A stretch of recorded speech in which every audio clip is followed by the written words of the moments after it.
জানিয়ে দিলেন মান সামা রমাদান ঈমানান ওয়া ইহতিসাবান, যে ব্যক্তি রমাদান মাসে সাওম সাধনা করবে ঈমানান, এই বিশ্বাসের সাথে যে আল্লাহ তার উপর এটাকে ফরজ করে দিয়েছে, ওয়া ইহতিসাবান, আর সওয়াবের আশায়। খালি আল্লাহ ফরজ করছে করলাম এটা না, সওয়াবের আশা করতে হবে। ইহতিসাবান, মুমিন যে কোনো ভাব প্রকাশ করবে তার জন্য সওয়াব রয়েছে, তার জন্য সওয়াব রয়েছে। মুমিন যদি হোঁচটও খায় তার মধ্যেও তার জন্য সওয়াব রয়েছে। যদি কাঁটাও ফুটে, ফুল তোর দেখেছি কাঁটা লাগলো, এর মধ্যেও মুমিনের বিপদ আপদ দূর হয়, মুমিনের জন্য নেকি আছে। মান সামা রমাদান ঈমানান ওয়া ইহতিসাবান, ঈমানের সাথে সওয়াবের আশায় যে সাওম সাধনা করবে, রব্বুল আলামিন গুফিরা লাহু মা তাকাদ্দামা মিন যামবি, পূর্বের সমস্ত সাগীরা গুনাহ রব্বুল আলামিন মাফ করে দেন। সুবহানাল্লাহ, সুবহানাল্লাহ।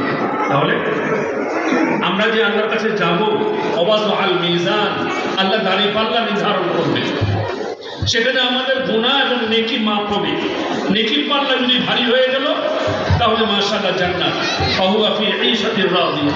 আর ওয়া আম্মা মান খাফফাত, যদি নেকির পাল্লা হালকা হয়ে যায়, গুনার পাল্লা ভারী হয়ে যায়, ফাউম্মুহু হাবিয়া, আর ঠিকানা হবে কোথায়?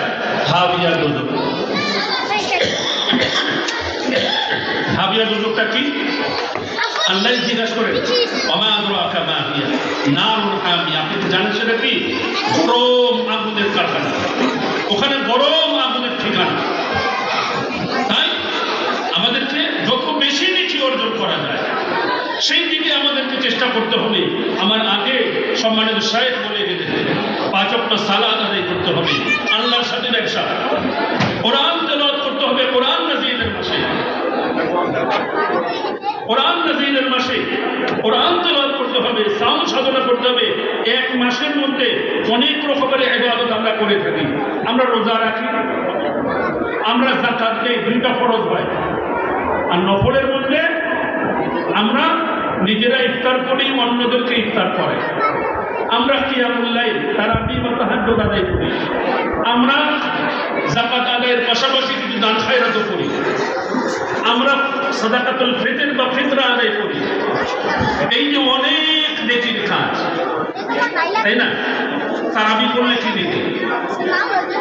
মান কামা রমাদান ঈমানান ওয়া ইহতিসাবান গুফিরা লাহু মা তাকাদ্দামা মিন যামবি, যে ব্যক্তি কিয়ামুল লাইল করবে, প্রথম রাত্রে, মাঝের রাত্রে, শেষের রাত্রে, যখনই হোক কিয়ামুল লাইল করবে, এই বিশ্বাস রেখে যে প্রতিটি বিনিময় আল্লাহ রাব্বুল আলামিন দিয়ে থাকে, আর সওয়াবের আশায় আল্লাহ রাব্বুল আলামিন তার পূর্বের সমস্ত গুনাহ মাফ করে দেবেন।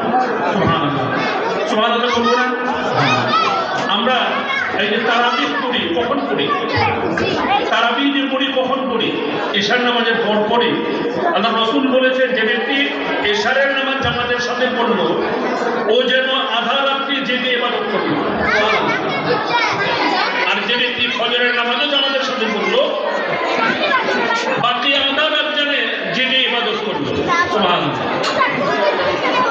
তাহলে আমরা 5 ওয়াক্ত নামাজ আদায় করব। রমজানের মধ্যে আল্লাহ রাব্বুল আলামিন শুধু গুনাহ মাফ করেন না, আরো ব্যবস্থা রেখেছেন। কোরআন নাজিল করেছেন, কোরআন তেলাওয়াত করব, কোরআন নাজিলের মাসে কোরআন তেলাওয়াত করব। আর এই রমজান মাসে একটা বিশেষ পুরস্কার আছে, যেটা আল্লাহ রাব্বুল আলামিন উম্মতে মুহাম্মাদের আগে কাউকে দেননি।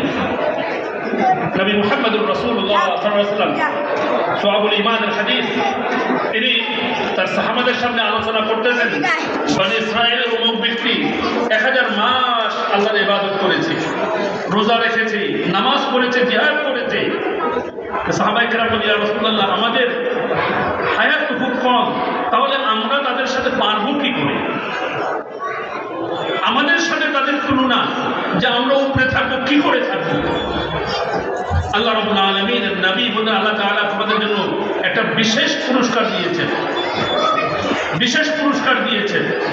এই পুরস্কারটাকে রমজানের শেষ দশকে তালাশ করে বের করতে হবে।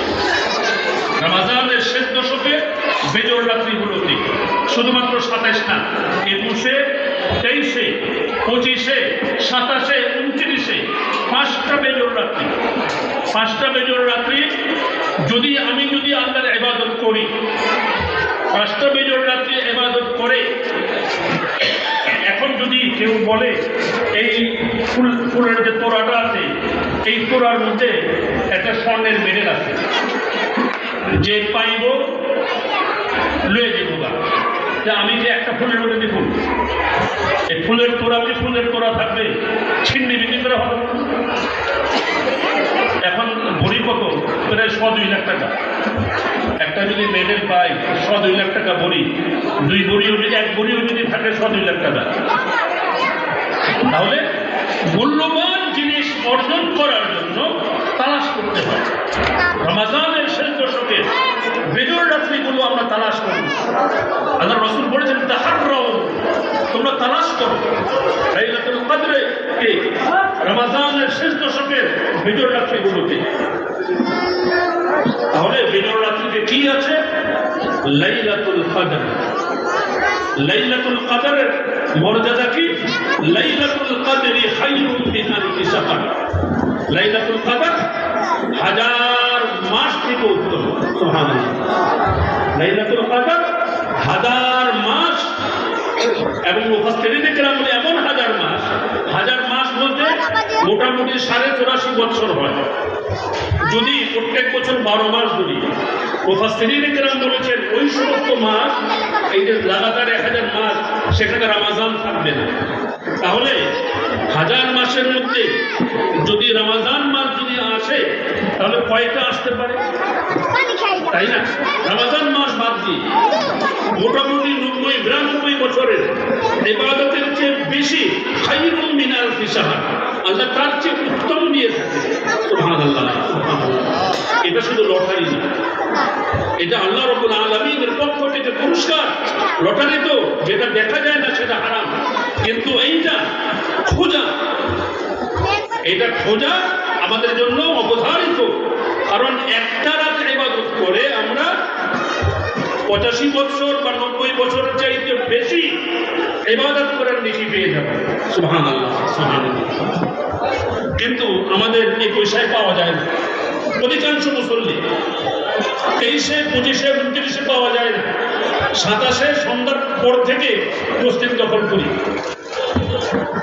5-এর মধ্যে 4টাকেই আমরা বেমালুম ছেড়ে দেয়, শুধু একটাকে নিয়ে পড়ে থাকি। এটা কি ভাই বুদ্ধিমানের কাজ? এটা কি বুদ্ধিমানের কাজ? অবশ্যই না। আমরা চেষ্টা করব পুরো রমাজানটাকে আল্লাহর ইবাদতে মশগুল থাকতে, আর বিশেষ রাত নেওয়ার জন্য রমাজানের শেষ দশকের বেজর রাত্রিগুলোতে আমরা নেওয়ার চেষ্টা করব। রব্বুল আলামিন আমাদেরকে তৌফিক দান করেন। এখন আসি যে কথা বলছিলাম, যে কিছু কিছু আমল আছে যে আমলগুলো করলে রব্বুল আলামিন আমাদেরকে হজের সওয়াব দিবেন।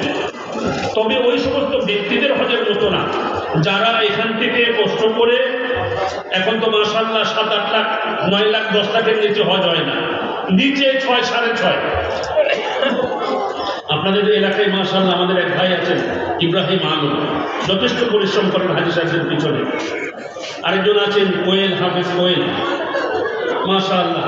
আপনাদের মহল্লায় মাশাআল্লাহ 2জন যুবক আছে যে আপনাদের হয়ে তারা সমস্ত ব্যবস্থা করে দেয়। আপনারা ওখানে যাবেন, ইবাদত করবেন, ইবাদতে মশগুল থাকবেন। আপনাদের টিকিট ভিসার ব্যবস্থাও করে দেয়, আপনাদের খাওয়া দাওয়ার ব্যবস্থাও করে তারা, আপনাদের ভ্রমণের ব্যবস্থাও করে তারা। আপনারা শুধু ইবাদতে মশগুল থাকবেন আল্লাহর ঘরে গিয়ে, উমরার সময়ও হজের সময়ও। তবে আমরা যারা হজ করতে পারি না, হজের যাদের সামর্থ্য নাই, তাদের জন্য বিশেষ কিছু ইবাদত, যে ইবাদতগুলোর মাধ্যমে আমরা হজের সওয়াব পেতে পারি। 1 নম্বরে নিজের পিতামাতার সাথে সদ্ব্যবহার করা, অত্যন্ত মুমিন হতে হবে। এই সমস্ত সওয়াব মুমিন ছাড়া রব্বুল আলামিন অন্য যত যা কিছুই করে, যদি ঈমান না থাকে তাহলে রব্বুল আলামিনের কাছ থেকে পুরস্কার পাওয়া যাবে না। 1 নম্বর কথা, সম্মানিত উপস্থিতি, সম্মানিত মসজিদ কমিটি, ইন্তেজামিয়া কমিটি, এলাকাবাসী, মনে রাখবেন আমাদেরকে আগে মুমিন হতে হবে, মুসলিম হতে হবে যদি আল্লাহর কাছ থেকে পুরস্কার পেতে চাই।